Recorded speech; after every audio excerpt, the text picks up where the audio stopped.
Merhaba arkadaşlar. İlmi Şifa Atom Çayı'nın iki özelliğinden bahsedeceğim sizlere.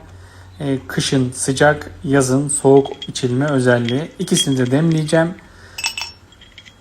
Bir fincana 2 tane koyuyorum. Sıcak olanı ekliyorum. Ekleyince zaten sıcak suyun etkisiyle birlikte hemen rengini vermeye başlıyor. Kesinlikle koruyucu, katkı maddesi, kimyasal, renklendirici hiçbir şey yok arkadaşlar. Tamamen bitkilerin kendi özü. Sıcağı da koyduk, soğuğu da koyduk. Tatlandırmak için ben birazcık portakal koyuyorum. Bu sıcak olanı. Bu da soğuk olanı. Herkese şifa olsun. Sıcak da içebilirsiniz, soğuk da içebilirsiniz. Gribe karşı, öksürüğe karşı, boğaz rahatlatıcı, iltihap söktürücü, güne enerjik başlamak istiyorsak sıcak ve soğuk içme seçeneğiyle İlmi Şifa Atom Çayı'ndan faydalanabilirsiniz. Çok güzel şerbet oluyor.